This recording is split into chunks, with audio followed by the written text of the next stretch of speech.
and a very good evening to all the people who are watching me at this point of time. I'm Megha Sharma. You're watching NewsX, and it is the big battle that we're talking about. Yes, President Trump on one side, it's Biden on the other. Who's going to win that mega election that is happening in the United States at this point of time?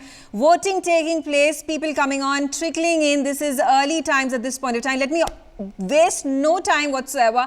Let me introduce all my guests on the show who are going to go ahead and analyze and dissect and what happened in just a couple of days. It were the exit polls, they were the opinion polls, they were going ahead and completely negating a win when it came to Trump, and suddenly the tides seem to have turned. What exactly happened in these 2 days? We'll go ahead and dissect. Joining me on the broadcast, Neelima Jain, who's the Deputy Director of CSIS Washington DC. I'm also being joined by Safia Gori Ahmed, who's the Director, India and South Asia, McClarty Associates, former State Department and the Senate Foreign Relations Committee. Welcome on the show. Joining me also on the broadcast is Chaz Natikom. He's a psephologist. He's a State Legislative Assembly forecaster, Director of Analysts. He joins me from United States as well. On the broadcast, interestingly, Ravi Bhalla, he's the mayor of Hokubin from New Jersey, and he'll have an interesting take over here to the elections. Also joining me on the broadcast, Sanjeev Joshipura, Executive Director, Indiaspora Forum, but he's right now in the capacity of the National Director for Indians for Biden. So obviously he's going ahead and putting all his bets on Joe Biden as the president, or the 46th president of United States. But last but not the least, joining me also on the broadcast is Sri Iyer. He's the founder, P Guru. He's a foreign policy expert, analyst. And my first question to you, Sri Iyer, welcome on the show. It's great to have you yet again. We have been talking about US elections for the past several weeks now, and all the impact that it is going to have on India and the foreign policy when it comes to the Trump administration or the Joe Biden administration, whichever it's going to be. But right now, what's the state of affairs? Because what I'm going ahead and reading and gauging from everybody that I've spoken to or read about is that Trump seems to be coming back into the race.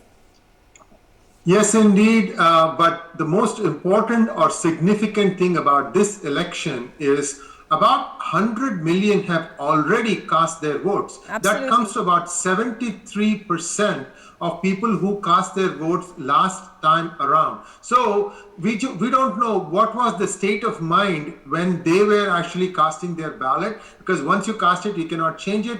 Whether they were pro-Biden at the time or whether they were leaning towards Trump, we don't know. What we do know is this is going to have a record number of participation in terms of the United States voters taking part in these elections. Everybody has a lot of concerns, and I believe that the presidency is going to be decided between what's going to happen in 2 or 3 states: Florida, Pennsylvania, Iowa, Ohio, Michigan, Wisconsin. 6 to 8 states. These are going to decide who the next United States president is going to be. In terms of the number of votes polled, I don't think anyone has any doubts that it's going to be Biden. However, who is going to get the most number of electoral college votes? That's what's going to make the difference. Trump is coming back very, very strongly, but we don't know if that is going to be enough for him to get across the line. Also remember, Megha, that we are having an election for the Congress as well as Senate. It is expected that in the Congress, the Democrats will still have a majority, and in the Senate, it is a little bit of a toss-up, but expected that Democrats will get control there too. Okay. So if you have an across the slate Democrat candidates, a Democratic president, a Democratic Senate, and a Democratic Congress, that's going to make legislation easier. However, it's not good for the country because there is no checks and balances. I'm hoping that you will have some place where the Republicans will have a say, thereby having a certain amount of checks and balances. Okay, all right. Certain amount of checks and balances needed when it comes to the Senate and when it comes to the House of Representatives. But right now, my key concern, and that is going to be addressed by Chaz over here, Chaz being a psephologist, and he has been tracking. And Chaz, you'd gone ahead and obviously in your opinion poll, given all your votes to Joe Biden and the Democrats. Things seem to be changing on the ground, or do you still continue to stand resolutely with the opinion poll and the options that you've gone ahead and given? Yeah, the polls show that Joe Biden has a far bigger lead than Hillary had in 2016. And, people say, oh, the polls were wrong last time, they'll be wrong this time. The reason why polling was off in 2016 is because in states like Pennsylvania, Wisconsin, and Michigan, and Iowa and Ohio in the upper Midwest, the polling did not weigh white voters in its sampling by education. And what was underestimated was the amount of turnout from non-college educated white voters who are predominantly Republican. Now, polling does make sure that they fix that error. So pretty much every poll weighs white voters by education and makes sure there's an appropriate sample. We had the 2018 midterm elections, and polling was pretty spot on all around. Okay. Besides maybe Florida, but yeah, in all likelihood, we will probably know the winner of the presidential election tonight, and that winner is most likely Joe Biden. We may not know until tomorrow. I would be surprised if we had to see who the president was. Okay, all right. So you go ahead and stand your ground over here. But what have been the key issues that both Joe Biden and President Trump have been going ahead and discussing? Obviously, coronavirus pandemic, the top of the things. The country has been divided over there with almost polarizing results, that we so to speak, with Biden's rallies that have not seen any people whatsoever. They have been mostly electronic. And there have been a concern that has been raised that perhaps those could cost Biden the precious votes that he had been counting for.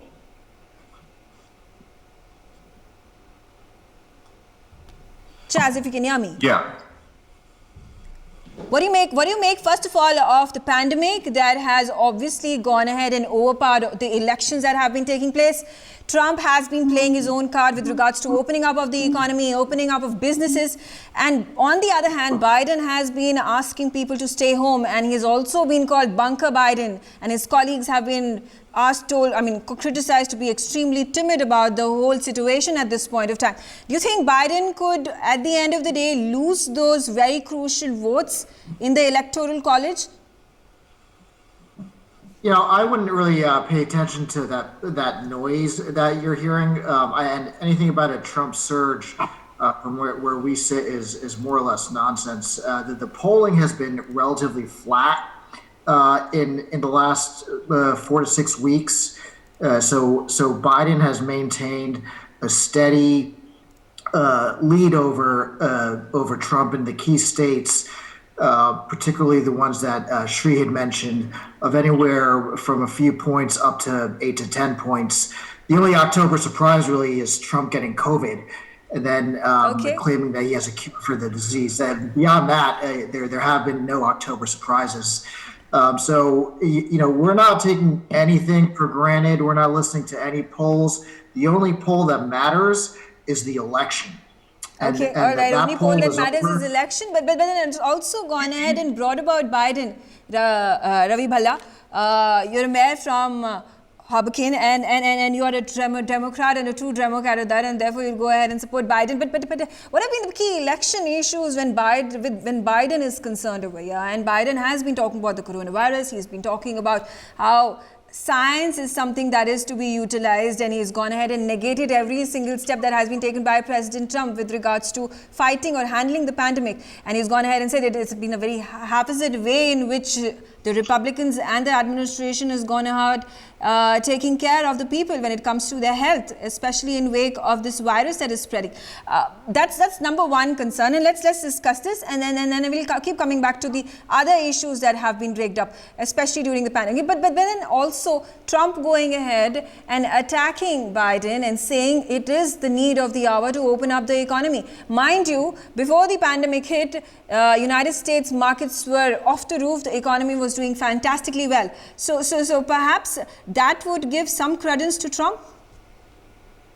So Donald Trump's performance during COVID has been an unmitigated disaster.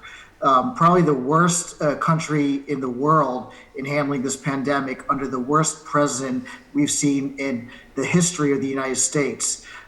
Even Dr. Fauci, from his own administration, has now acknowledged that he has bungled this pandemic. So that's number one, is keeping people safe and keeping people alive. I'm proud as mayor to say that I was the first mayor, an Indian American mayor, to make the decision to shut down bars and restaurants back in March to help save lives.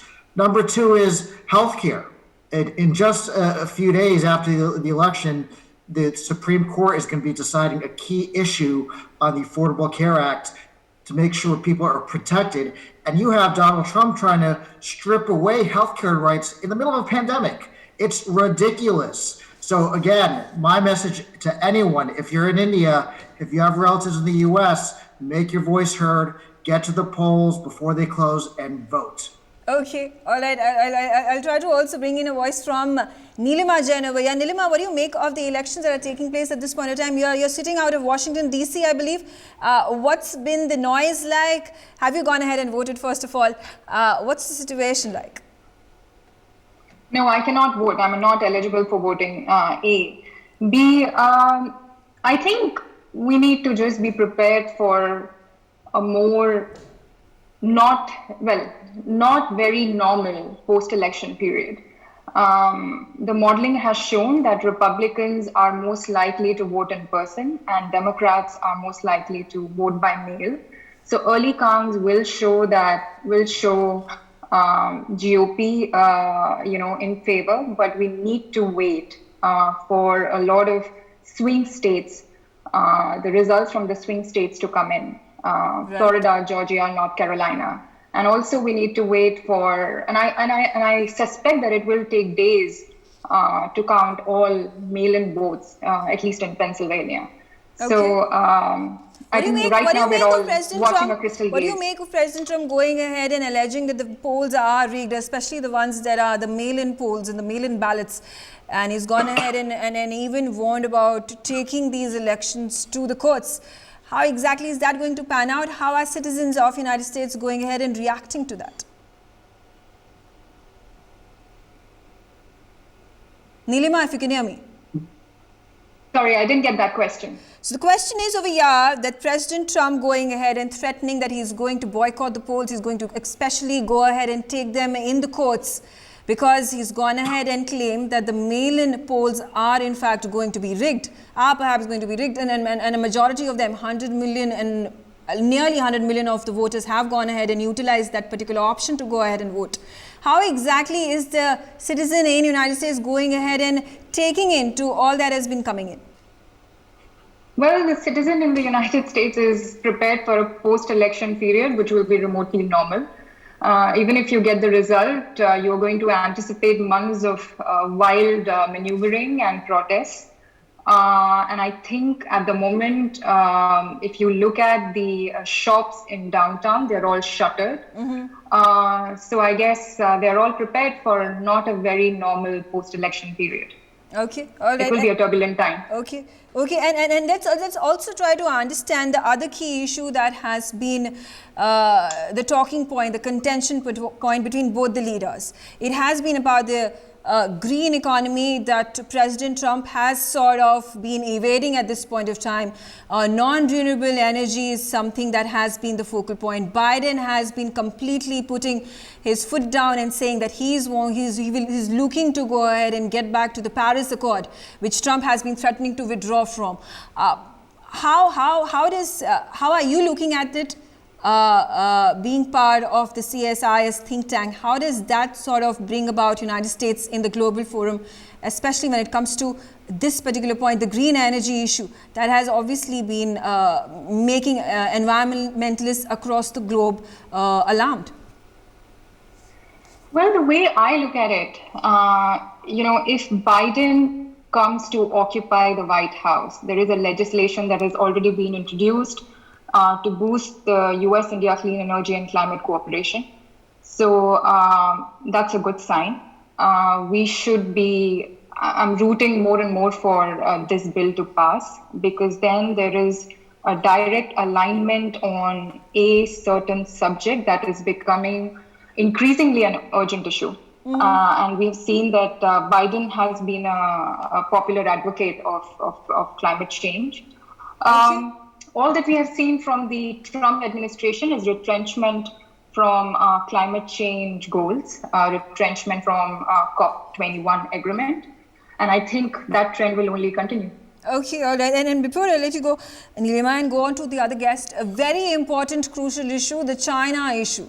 Trump yesterday, I think, just made a statement saying it is the China plague that has led to a halt in the economy, United States economy. And then they've also been trends that the Chinese and Xi Jinping administration is going ahead and backing Biden because he's going to have a softer approach, as is being rumored. What do you make of this China plague that has settled in United States, obviously the entire world, but United States especially in wake of the elections?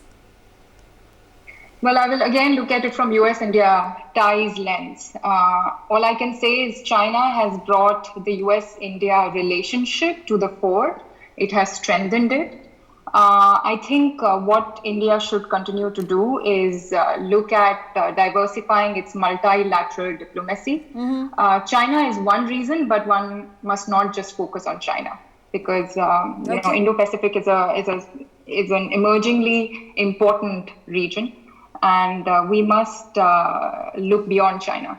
Okay, all right. Okay, let me also bring in Safia Guri Ahmed. She's the Director, India and South Asia, McClarty Associates, and a former State Department and a Senate Foreign Relations Committee member. And she will, I think, have important points to go ahead and speak when it comes to India and United States relations, the bilateral ties, and how are things going to go ahead and pan out when it comes to Biden perhaps occupying White House vis-a-vis Trump. And even as there has been a lot of noise saying that there's nothing that is going to change really on the ground, the China issue continues to rake up time and again.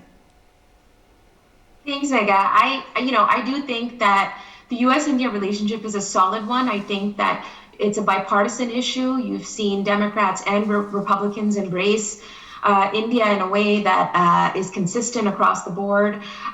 You have seen this Trump administration view India as a counterweight to China.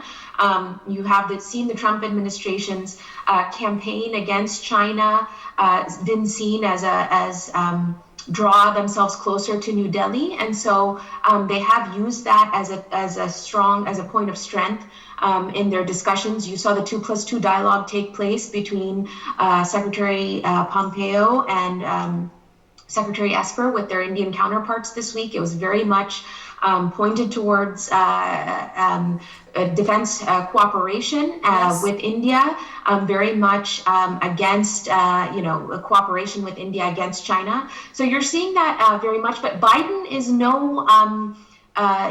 he's no stranger to India. He has been, when he was a senator, he backed the U.S.-India nuclear deal in 2008. He wants to re-engage on climate issue. He wants to ease immigration issues. He wants to really work at solving some of these intractable issues between the U.S. and India that we've seen over the last several years, on whether it comes to trade, whether it comes to immigration, whether it comes to, any of the sort of intractable issues that we've seen. He's been a real stalwart for India and has made it very clear that he plans to continue to work with India and sees that alliance as a very strong one. So I don't think there's anything really to be concerned about with the Biden administration in terms of the U.S.-India relationship. You have seen the Indian-American diaspora come out in full force in support of Vice President Biden. There was a fundraiser with the Indian-American community in support of Vice President Biden that raised large amounts of money. One of the largest fundraisers that took place in support of Vice President Biden. You've seen the polling show that something around 72% of Indian Americans support Vice President Biden. So I do think largely, while the U.S.-India relationship is on the mind of many Indian American voters, immigration, education, healthcare, these issues very much remain on the minds of voters who are of Indian American descent today. Okay, but also try to understand, there has been a lot of numbers and statistics that have been flashed. Now, back during Clinton's time, when Hillary Clinton had been going ahead and campaigning, the blacks and the Hispanics had gone ahead and supported her more. There has been a percentage drop when it came to Biden going ahead and campaigning, and whether these people, these communities have been backing Biden as much, that has been a question mark. And there's also been rumors that this time around the Indian Americans that have traditionally voted for Democrats are perhaps going to tilt for the red wave and the Republicans. Yeah, so Megha, I think that the data shows in a recent poll that took place in September this year that the numbers have increased from Indian American support for Trump. So, for example, in 2016, 16% of Indian Americans voted for Donald Trump, and 77% voted for Hillary Clinton. This time around, the polling shows that 22% are in support of Donald Trump. So that number has increased 6%. And if you look at the data and you look at those numbers, they're at a time when the president's approval ratings are very low. Mm-hmm. So it is something to be said that that number has jumped and has increased. So I think when you look at the data, you can still see that. What could be those key reasons for the tilt that has happened? How minuscule it may be? Even though it's minuscule, I think it could be related to the U.S.-India, the friendship between Prime Minister Modi and President Trump. You saw events like the Howdy Modi event in Texas, where 50,000 Indian Americans were there when President Trump took the stage with Prime Minister Modi. You saw the event in Gujarat that took place at the cricket stadium, where there was large support. So I do think that there are segments of the Indian American community where that sort of imagery and that narrative impacts them. But largely, you are still seeing support for Vice President Biden from the Indian American community because the domestic policy issues are still very important to those voters. Now, I did want to make a point about your question about Latino voters and African American voters. Yes.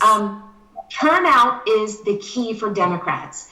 If Democrats can get voters to the poll and turn out voters, the numbers will show that Democrats can largely win elections. The problem in 2016 was that voters did not show up to vote. Now, if you look at the fact that Sri pointed out that 95 million people have already voted, many of those people, I think the mayor pointed out that many of those people are largely Democrats who have voted already. Now, we don't know whether they are Democrats or Republicans, but it's important to note that Donald Trump did not win by much last time.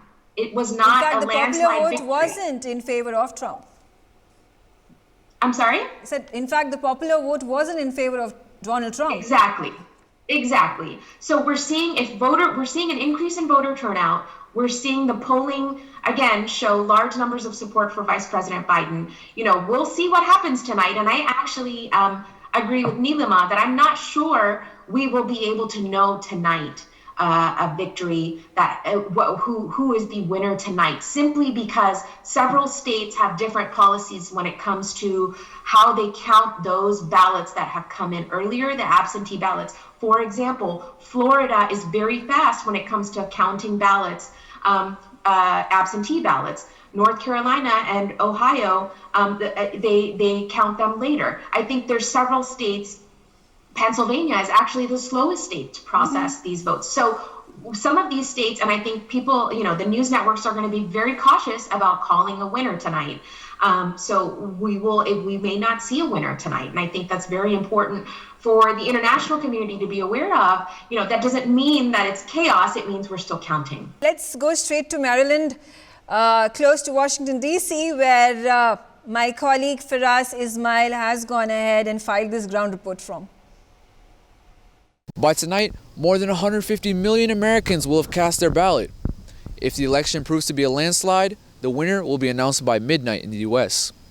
If the race turns out to be close, it could take days before a winner is announced. In fact, even the Supreme Court might get involved in the event that a candidate doesn't get an early enough majority. Both candidates have already lawyered up in the event that such a scenario unfolds. No matter who wins this election, this year will go down as one of the largest voter turnouts in American history. All right. So that was my colleague right from Maryland, and obviously elections are going ahead and taking place from East Coast to Central America and then the West Coast. But let me bring in Sanjeev Joshipura, who is the National Director for Indians for Biden. And Sanjeev, how is the polling taking place? Early results trickling in. What's the ground report like? What's the ground situation like? What's the buzz like? The only confirmed, first of all, thank you, Megha, for having us on the program. The only confirmed vote tally ground report that I can give you as of now is there are two little tiny villages in New Hampshire that always vote after the stroke of midnight every year, every presidential election. And this year, the tally from those two villages is 16 votes for Donald Trump and 10 votes for Joe Biden.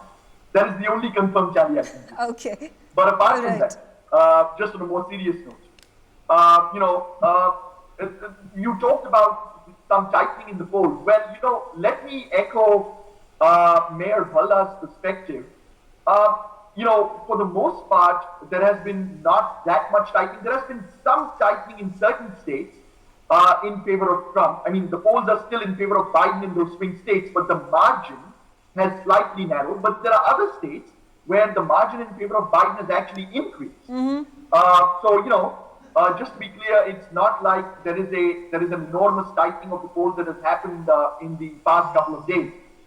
The other thing I'd like to point out is, I think it was Chaz that mentioned correctly that there were groups in the past, in the previous election, that heavily supported Trump, such as non-college educated whites and even suburban women.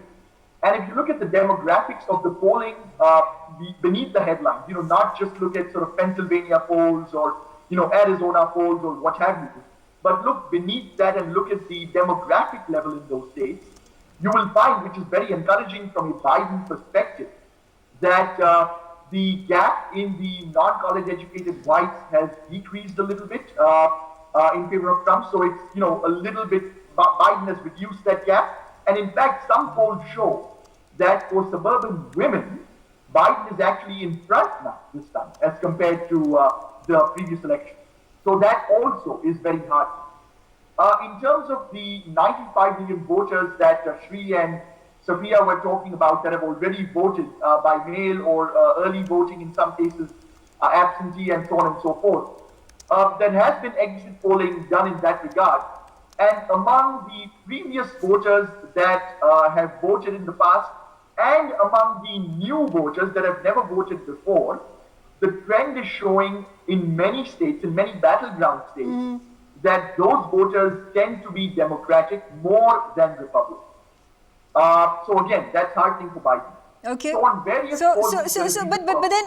but then let's also discuss the point that there has been a lot of brickbats that Biden has been going ahead and receiving with regards to the kind of campaigning and rallying that he's gone about doing and canvassing that he's gone about doing, saying that critics calling him Bunker Biden, critics telling him that an electronic campaigning isn't really going to cut it for him. There need to be voters that need to be coming down on the streets and vote. Do you negate this? Do you support it? Because if you go ahead and negate it, obviously, then you go ahead and obviously negate the premise of Joe Biden's electoral campaign that has been science behind fighting the pandemic, and that has been the only key point, in fact, the biggest key point that he has gone ahead and harped about. Yeah, so Megha, it is Donald Trump's habit to assign nasty nicknames to people. The Biden campaign, we don't fight like that. We are much more substantive on the issues. So let's think about the issues. Right now is the time when the United States is having a record number of coronavirus cases on a day-by-day basis. In fact, records are being broken day to day in the past week. This is not a time when you would expect a responsible political party and a political campaign to have mass rallies with people without masks, where you are in fact being a coronavirus spreader. Now is the time to be more responsible. If you want to govern the largest economy in the world, you want a responsible party and a responsible president and vice president in charge. the responsible thing to which Biden campaign has that is because I, in my capacity as National Director for Indians for Biden, have been a part of this every day for the past several months. We have been reaching voters electronically by phone, by Zoom, by lots of text messages, those kinds of things. Which is and the polls bear it out. I mean, Sophia said that there have been 2 polls conducted, very reputable surveys of Indian Americans in the past couple of months, which both show that there is still an overwhelming lead for Joe Biden over Donald Trump among the Indian American community. Okay, all right. Let's also discuss about, since we are on the question of India and America relationships, bilateral relationships, how is Joe Biden and the administration going to go ahead and take it? Because there have been several statements and very strong, aggressive statements that have come in from the Democrats. Joe Biden himself, Kamala Harris in the past, Bernie Sanders have all gone ahead and rigged up the Kashmir issue, very internal one, Article 370 abrogation. How are you going to go ahead and justify it and, finally come on to a conclusion, a consensus with regards to a foreign policy that is going to be in tandem with the Indian sensibilities? Right. So let's look at the record that Joe Biden has in the US Senate, and let's look at some of the statements that he has made. In terms of the record, I know, people live in short news cycles now and public memories are short. But after the extremely important issue that roiled US-India relations, probably the most important issue in the past several decades, which was the sanctions that the United States imposed upon India after the Pokhran nuclear test in the late 90s, it was actually Joe Biden in his capacity in the Foreign Relations Committee in the US Senate who was the one that spoke with President George W. Bush at the time and asked that the sanctions on India be lifted. Joe Biden has a long-standing record, even as vice president, when he was Barack Obama's vice president. He has a long-standing record of talking to the Indian Prime Minister, Mr. Modi, about various issues, being a very constructive and productive interlocutor. Look at the trade numbers. The trade numbers in terms of US-India trade, the increase in volume under the Obama administration and Biden administration, when he was the vice president, has been over 70%. Under the Trump administration, the increase in trade volume has been only 16%. So the numbers bear it out. Now, let's look at the statement.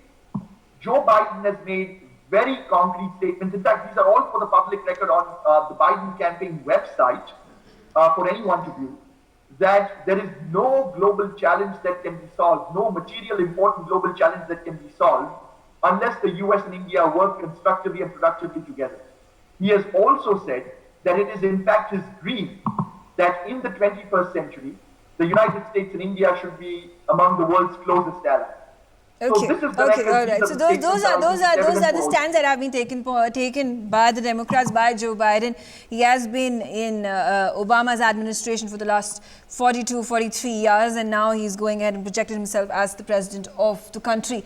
Shreya, I just want to ask you about, first of all, the Indian diaspora and barring the Samosa caucus that has these 5 Indian Americans, every single one of them Democrats. This time around, there could just be maybe at least even if one Republican and one Indian American Republican gets elected into the House of Representatives or at the Senate, it's going to go ahead and bring a drastic change in how the House of Representatives and the Senate works. Yes, indeed. And I want to highlight one unusual case here. And Megha, you should just give me a minute to explain this. Look out for Dr. Shiva Ayyadurai. He was running originally on the Republican ticket, but he did not get the Republican nomination. But turns out that you can still run as a write-in candidate. What that means is the voters in Massachusetts can handwrite Dr. Shiva Ayyadurai's name and say that this is the person I want as the senator representing Massachusetts. Yeah. Okay. The reason Dr. Ayyadurai's candidacy is important is because he has 4 degrees from MIT. He's a bit of a controversial person because he was advocating things that are perhaps counter to what the generally accepted beliefs are. For example, the first one, he refutes all the climate change theories that have been put out. he also refutes that the vaccine or a cure is possible for COVID. His idea was to try and make the human body become more immune, build the immunity inside,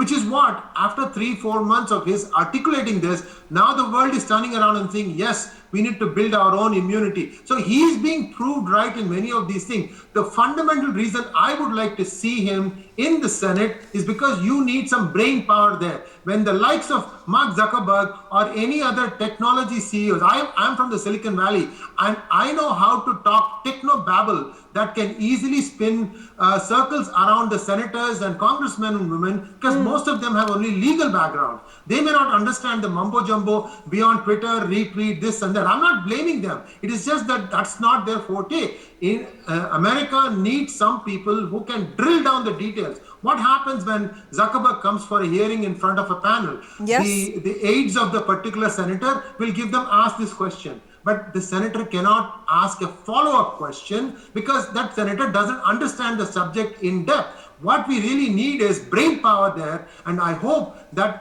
this is an unusual situation. I don't know how it's going to play out. The last time a right-wing candidate won as a senator was a guy called Murkowski. It's about 30-40 years ago. If it could still happen in the case of Dr. Shiva Ayyadurai, and if it happens, I'll be one of the happiest persons because I see the genius in him, and I hope that the American people see it too. Absolutely. And if you talk about Facebook, in fact, it has gone ahead and flagged yet another tweet by President Trump. It's not only been just 24 hours about something with regards to polling and how he's going to go ahead and boycott these elections because of the fact that he's gone ahead and alleged them as rigged. But let's come into the big key candidates over here. There's Ritesh Tandon, there's Nisha Sharma, Manga Anandamala, there's Rick Mehta. Now, these are big candidates. These are going ahead and fighting for their positions on a ticket that has been given by the Republican Party, the grand old party of United States. How do their chances fare? Because they are fighting against incumbents that have been in power for the past 6 years, 12 years as well. So 12 terms. Yes, absolutely. Absolutely. And I tell you, Ritesh is my neighbor. He only lives about a mile from where I live. I actually interviewed him about 8-9 months ago when he had decided to run on the Republican ticket. He has worked extremely hard to try and unseat Ro Khanna. Both are worthy competitors. Let's see how that race plays out. As far as Nisha Sharma is concerned, more than anything else, she's a wonderful human being. She gave 18 acres of her land for someone to construct a gaushala. Silicon Valley is going to get Bos Indicus cow A2 milk, which is a very, very unusual thing. We are going to be able to get that milk in about 6 to 8 months' time. And this is something that she has enabled. So in terms of what these people have achieved, and Manga Anantakula, she has been fighting a case of discrimination in hiring in enrolling students at the Ivy League schools. This is a big battle that she has been part of for the last several years, because if you look at how Ivy League schools select, they have a certain system whereby the more accomplished students are at a bit of a disadvantage, and this actually hurts the South Asian candidates, people of Taiwanese origin, South Korean or Korean origin, Chinese, Indian, Japanese. All these people get hurt because of this reservation system that is in place in Ivy League schools. She's fighting that lawsuit for several years. In terms of what they've accomplished, they have a lot to speak for what they have done for the community in general. So I'm hoping that some of them will make it to the Congress, and I'll be very, very happy there too, because I've known each and every one of them personally, and I know what they stand for, and I know that they will benefit the country. Absolutely. From Shri Ayya, I hop on to Ravinder Singh Bala. He is the mayor for Hokubin in New Jersey, and a staunch Democrat. Welcome on the show, Ravi. And what's the buzz like? How is the Indian American community reacting to this very tight fight between both the leaders over here?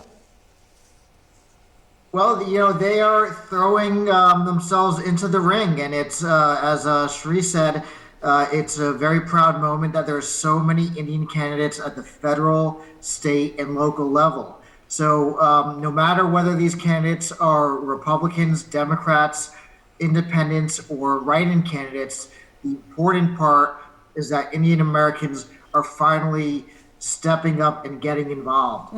That's my main concern. Even though I'm a Democrat, I think the most important thing is for the diaspora is to make sure that we make our voices heard as Indian Americans. That's critical in order to us to have a seat at the table and not be the community that's asking for something, but being somebody who's in the power to actually make decisions and to determine our own future. Okay, So, all right. all right. And there's also been allegations that have been put forth of the Samosa caucus, talk about the Democrats that have occupied seats of influence when it comes to the House of Representatives or the Senate.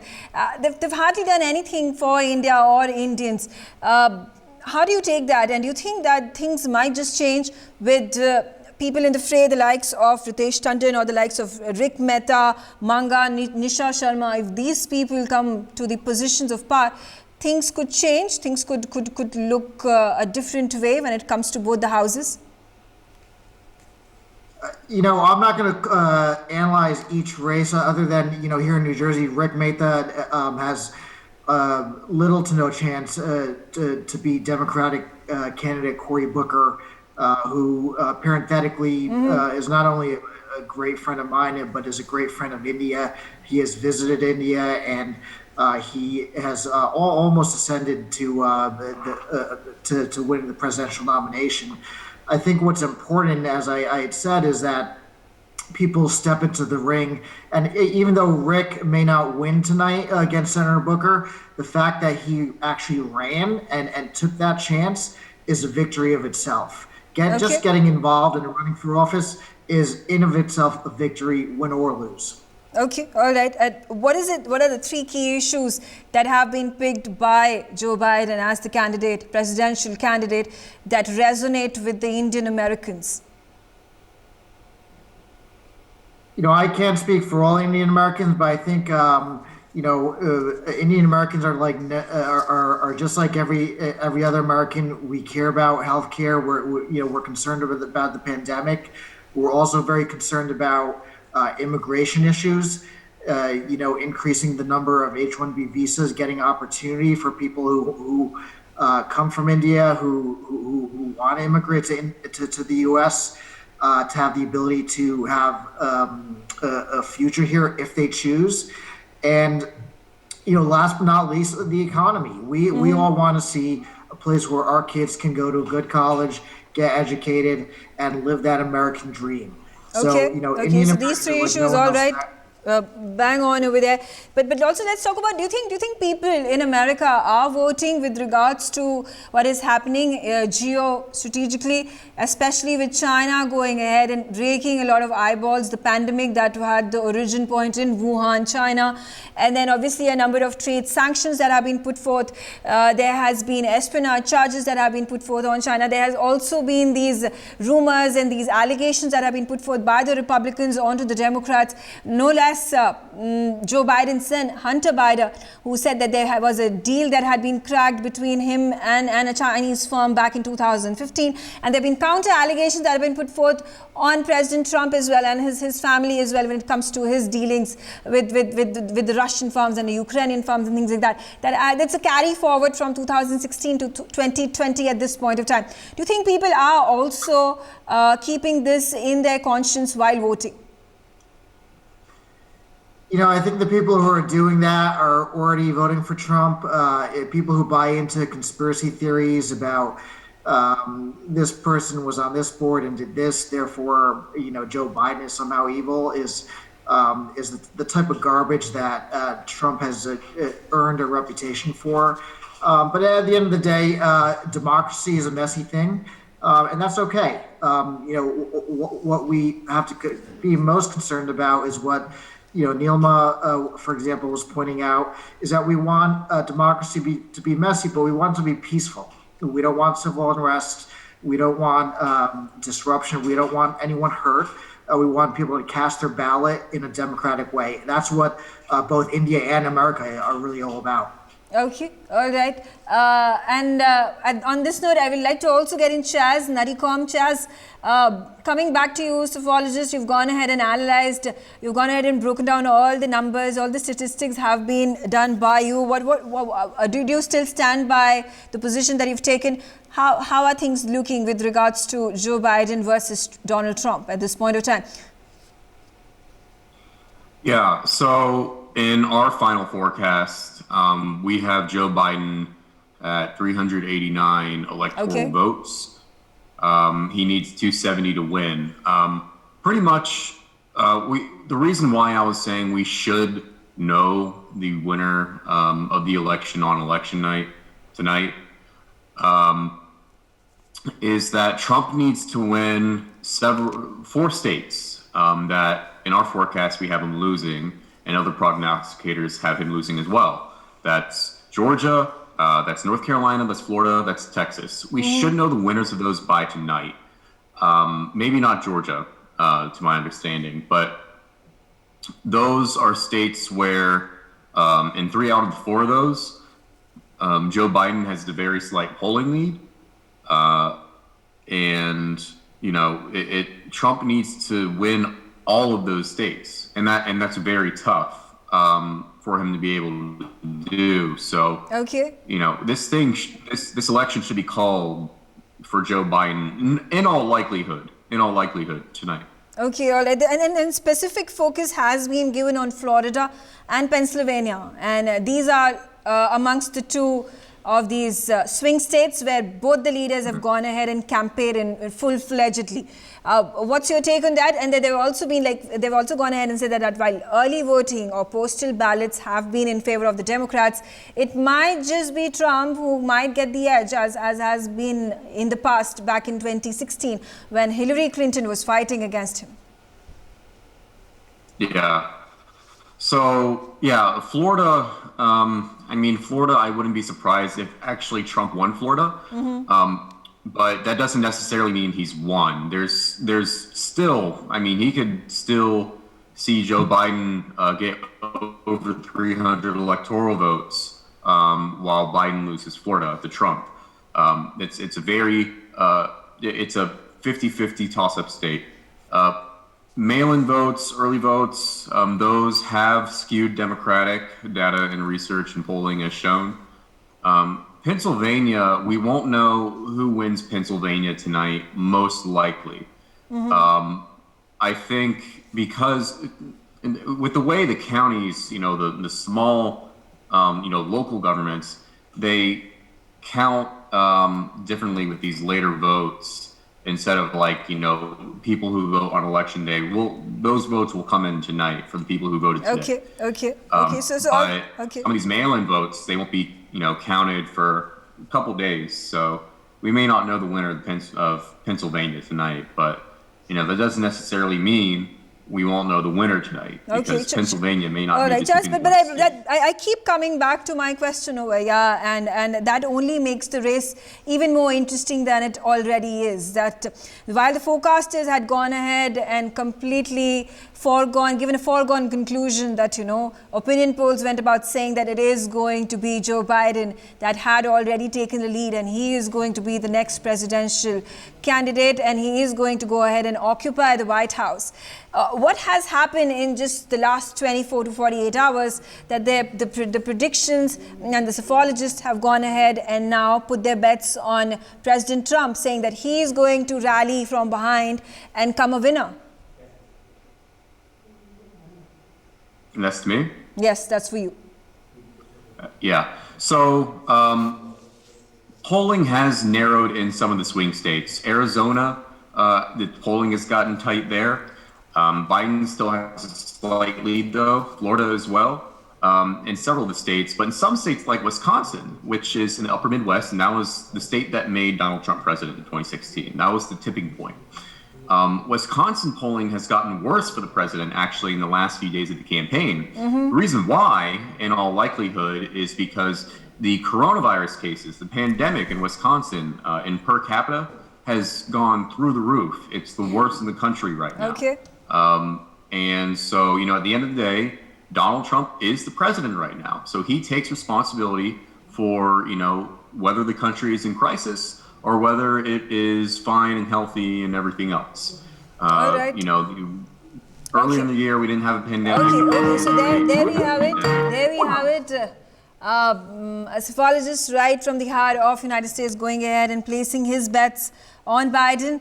Forecasters are going ahead and predicting that perhaps Trump might just come from behind and take the lead and become the winner. That has been the cumulative change in just the last 48 hours. I thank all my guests for joining me on this broadcast at this point of time. It is going to be a very interesting vote. It might take days and weeks to actually decipher who is going to be the next White House occupant and the President of the United States. Thanks for watching. For more such videos, subscribe to the NewsX YouTube channel, hit the bell icon.